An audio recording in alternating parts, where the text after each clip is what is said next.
In 4 BC, a group of Jewish rebels captured the Roman armory at Sepphoris.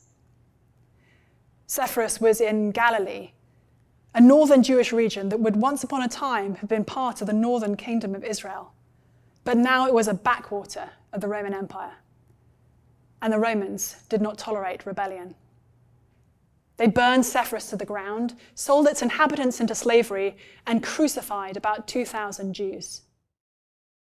4 miles from Sepphoris lay the Jewish village of Nazareth, where the man known as Jesus of Nazareth was raised. This was the backdrop when Jesus stepped onto the stage of human history. The Jewish people were living as a subjugated racial and religious group under the mighty Roman Empire, and any rebellion against Rome would earn you a one-way ticket to a cross. But when the curtain went up on Jesus' life, this was not the beginning of the story of God's people. The story began with one great creator God who made the heavens and the earth, the stars in the sky and the sands upon the shore. And that one creator God had called an old infertile man named Abraham and told him that his offspring would be as many as the stars in the sky or the sand on the shore. Through 12 of Abraham's great-grandsons, God had promised that he would build up the 12 great tribes of Israel. God had rescued his people from Egypt. He'd given them a culture-changing law. He told them who he was and what he loved and how he wanted them to live. But from the first, God's people had sinned against him. And Act 1 of the story of God's people ends with the Israelites in a moral mess. They'd rejected God as their king, and they'd asked for a king like the nations around them. In Act 2, that kingdom is established. The first king, Saul, disobeyed God and was rejected by him. But the second king, King David, was a man after God's own heart. Many of the Psalms in the Old Testament are written by this king. And God promised to David that he would establish his throne and his line forever. But David also sinned against the Lord, committing adultery and murder. And God told David that he would not be the one to build his temple in Jerusalem. That job will be taken by David's son Solomon. But Solomon also sinned against the Lord. And after his death, the kingdom was split into the northern Jewish kingdom of Israel and the southern kingdom of Judah. God's people went from bad to worse. And God had always said that if they sinned against him, he would send judgment.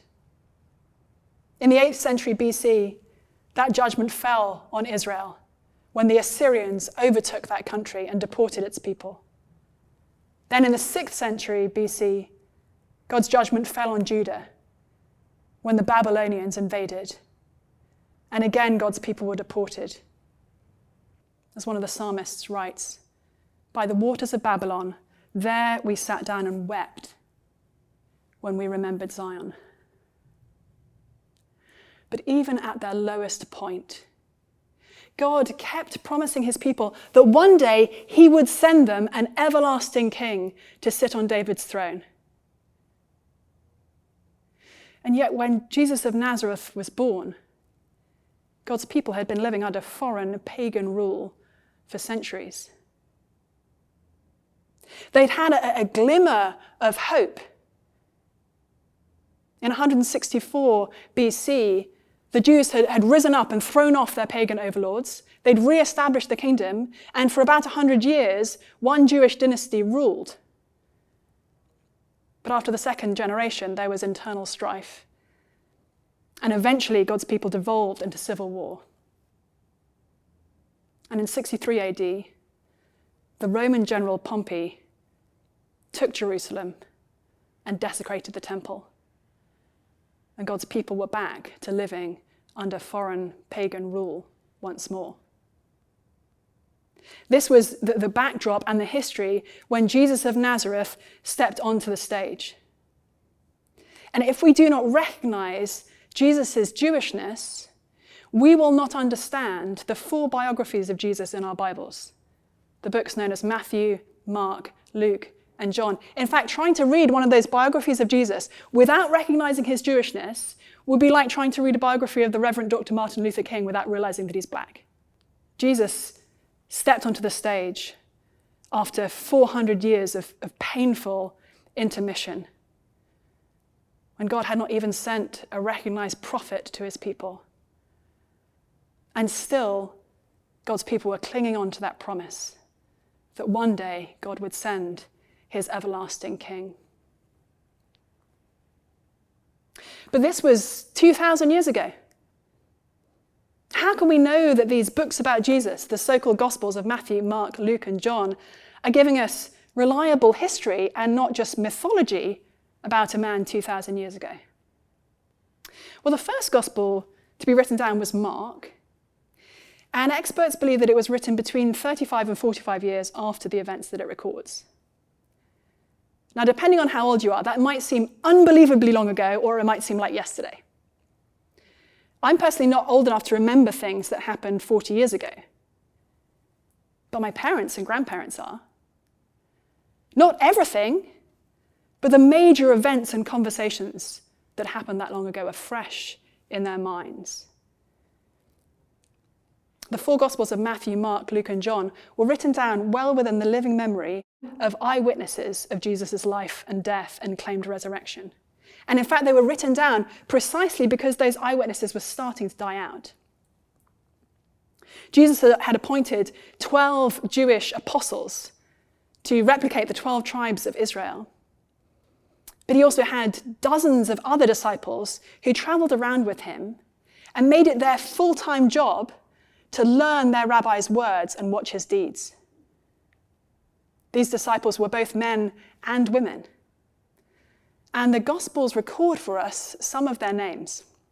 For example, in Luke's Gospel, chapter 8, Luke tells us about 3 women in particular among the women who traveled with Jesus.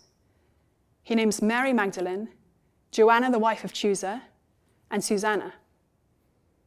Why these 3 names? These are 3 of the people whose testimony Luke is preserving in his account of Jesus' life. Interestingly, the last gospel to be written down is the only one that claims in the text itself to be written by an eyewitness. That's John's gospel, likely written about 60 years after the events that it records. And John, as an old man, is reflecting on his experiences of Jesus when he was a young man and weaving in the testimony of others, like Mary Magdalene. But if you read through the 4 Gospels of Matthew, Mark, Luke, and John, you'll notice that there are significant differences.